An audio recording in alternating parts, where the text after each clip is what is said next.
혹시 잘 보이시나요? 네. 네, 잠시만요. 네, 우선은 지난주에 제가 갑자기 못 오게 돼가지고 이번 주에 발표로 미뤄지게 된 점 다시 한번 너무 죄송하다고 말씀드리고 싶고, 저는 이제 간단하게 연속 혈당기에 있어서 그 다음 혈당을 측정하는데 이제 멀티모달 방식이랑 파운데이션 모델 방식으로 어프로치한 것들이 있어서 그거에 대해서 다뤄보려고 하고, 사실 모델 자체에 엄청 특이하거나 새로운 점이 있다기보다는 이런 시도를 지속적으로 하고 있다는 점이 이제 의의가 있을 것 같습니다. 그래서 이런 연속 혈당기에 대한 활용도가 최근 들어서 더 많이 이루어지고 있습니다. 왜냐하면 이런 연속 혈당기들의 가격이 좀 더 저렴해지고 있고, 그거에 대해서 급여 적용하고 있는 이제 미국 기준도 낮아지고 있고, 한국에서도 기준들이 낮아지고 있다 보니까 이런 연속 혈당기를 실제로 그 T1DM이나 이제 T2DM에서 인슐린 사용하는 환자들 대상으로는 이제 급여 적용도 되고 있는 상태여서 이걸 기반으로 글루코스 혈당을 이제 포캐스팅해서 저혈당이나 고혈당을 미리 예측하는 거에 대해서 그 중요성이 점점 강조되고 있는 상황입니다. CGM 데이터는 이제 5분마다 연속적으로 혈당 수치가 공급이 되게 되는데, 그래서 이거는 당연하게도 이제 식사하시거나 잠을 자거나 활동하는 거에 영향을 받게 됩니다. 근데 저는 최근에 이 CGM을 착용을 해서 확인을 해보면서 이거에 대해서 조금 어떤 것들을 도입할 수 있을지 궁금해서 이 부분을 주제로 다루게 됐는데요. 그래서 오늘 주로 다룰 두 논문은 이제 어텐글루코랑 CGM, LSM 이렇게 두 가지이고, 이 어텐글루코 같은 경우에는 CGM 데이터랑 액티비티 데이터를 멀티모달 트랜스포머 형태로 삽입해서 하는 모델이고, CGM, LSM 같은 경우에는 그, 그 CGM 데이터만을 사용해서 파운데이션 모델을 구축하고자 한 거였습니다. 그래서 두 가지 다 24시간 데이터를 기반으로 그 후에 5분 단위로 120분까지의 글루코즈 레벨을 포캐스팅 하는 건데요. 그래서 먼저 어텐글루코 모델 같은 경우에는 이제 그 환자의 데이터 중에서 CGM 글루코스 시그널, 그 다음에 워킹 스텝을 WX로 넣고, 그 다음에 워킹 인터벌, 이제 걷는 이벤트 사이에 기간을 인터벌로 넣어서 예측을 했습니다. 상세한 아키텍처를 확인해 보면 우선은 트랜스포머에서 인코더만 사용을 했고, 그 다음에 이 인코딩 데이터를 기반으로 크로스 어텐션과 멀티스케일 어텐션을 사용하였습니다. 그래서 우선 크로스 어텐션에서는 한 가지 두 개 다 쿼리로 글루코즈를 이용하였지만, 이제 워킹 스텝을 이제 하나의 KV로 넣어서 한 결과랑 이제 워킹 인터벌을 KV로 넣어서 한 결과를 이제 feed forward 하고 add and normalization 해가지고 그 결과를 뽑아냈고요. 그 다음에는 이제 멀티 스케일 어텐션으로 그 다운 샘플을 세 가지 단계로 해서 이제 합쳤습니다. 그래서 멀티 스케일에서는 이제 오리지널 데이터랑 2로 나눈 다운스케일한 데이터랑 4로 나눈 다운 샘플한 데이터를 이제 합쳐가지고 결과를 냈고, 그로써 이제 세부적인 예측과 이제 롱텀 예측을 다 좀 강화하고자 하는 목적이었습니다.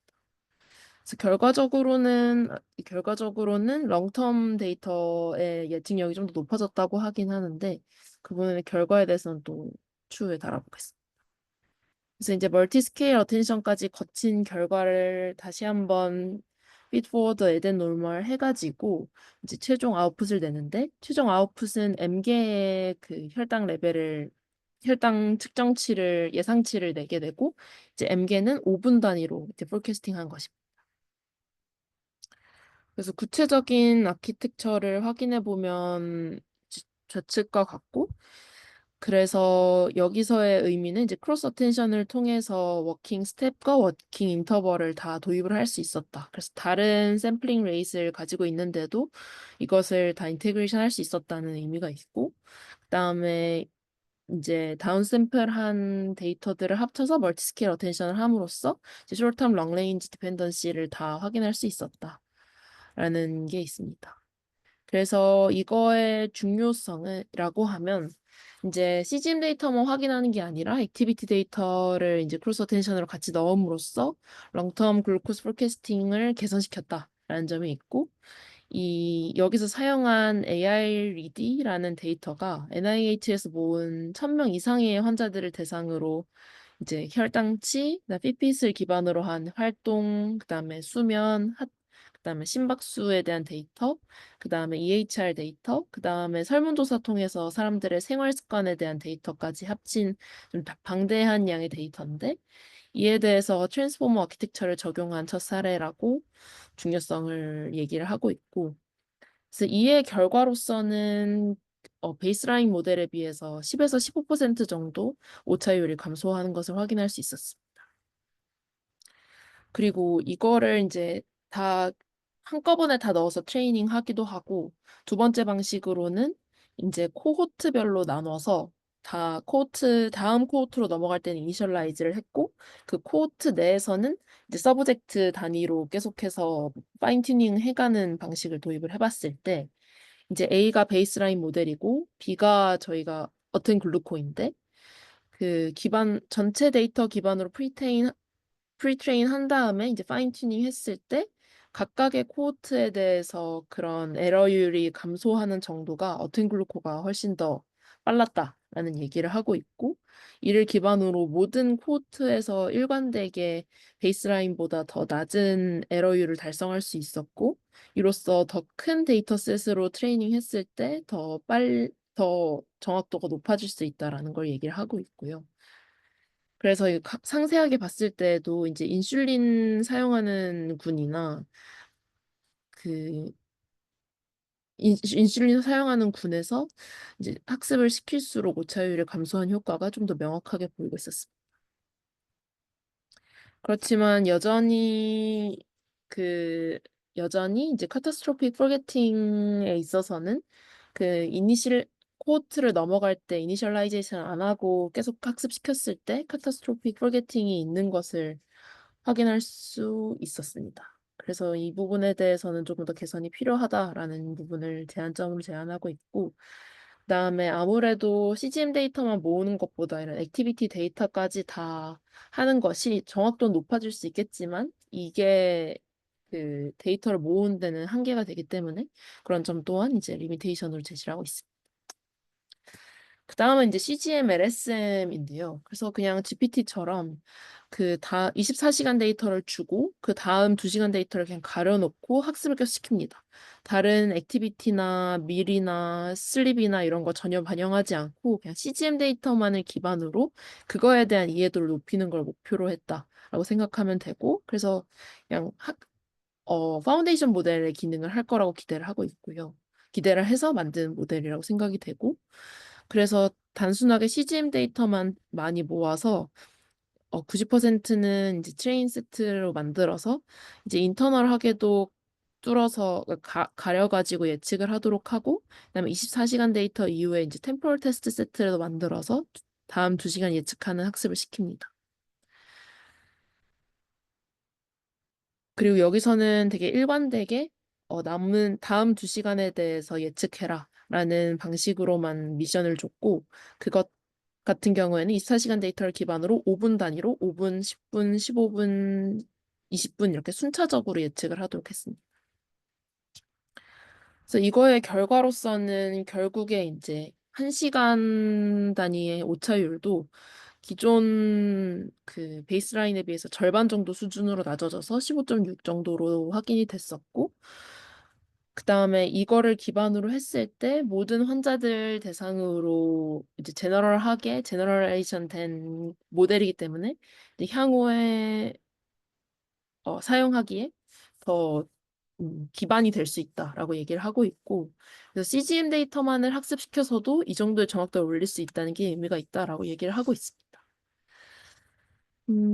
근데 저는 생각을 했을 때 너무 당연하게도 밀이나 인슐린이나 액티비티에 영향을 받는데 이거를 빼고 한 게 의미가 있나라고 했을 때 그런 액티비티들에 대한 기록이 아무래도 어렵고 이제 미싱되는 부분이 많기 때문에 조금 올라간 추세를 봤을 때 또는 시간이나 이런 걸 기반으로 지금 식사를 했겠구나라는 걸 예측하고 그래서 식사했을 때의 이제 아니, 혈당 수치 상승을 얘도 정확하게 예측을 할 수 있다라는 게 의의라고 하고 그래서 기본적으로 혈당의 그 작용 원리에 대해서 이해하고 있는 모델을 생성했다.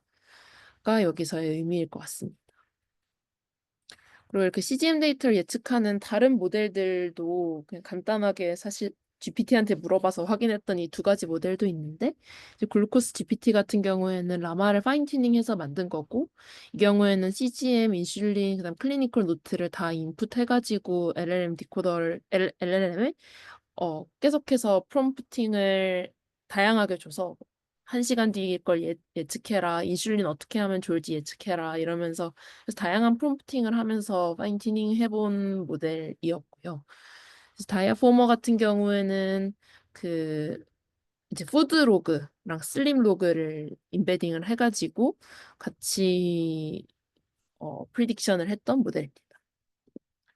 그래서 궁극적으로 모델의 그런 오차율을 비교해서 봤을 때 처음에 말씀드렸던 이 어텐 글루코 다양한 그 스텝 인터벌이랑 스텝 추가해서 했던 것의 오차율이랑 그냥 단순하게 CGM 데이터만 넣어서 했던 오차율과 사실 큰 차이가 나지 않고 있긴 합니다. 그리고 사실 2시간 뒤에 데이터, 그러니까 좀 롱텀 예측이 더 강력해졌다고 하지만 그 CGM, LSM과 큰 차이가 없는 모델이어서 사실 실제로 이걸 예측을 잘 하고 있다고 얘기할 수 있나라는 의문이 조금 들기는 합니다. 글루코스 GPT 같은 경우에는 이제 1시간에 18.2, 그다음에 다이아포머 같은 경우는 20 미만 이 정도로 나오고 있어서 다 그냥 기존 모델에 비해서 개선을 하고 있다고는 하지만 이걸 기반으로 임상에 사용할 수 있을 만큼 성능이 좋은 모델이 있냐 하면 아직 명확하게 보이진 않는 것 같습니다. 그렇지만 이렇게 어텐글로커 같은 경우에는 CGM 데이터에 이런 생리적인 거나 비헤이비어 데이터를 점점 추가를 함으로써 더 효과적인 모델 생성이 가능하다라는 의의가 있을 것 같고 CGM, LSM 같은 경우에는 그 CGM 데이터만을 사용해서도 이렇게 프리트레이닝 및 예측이 가능하다가 이제 놀라웠다라는 의의가 있다고 합니다.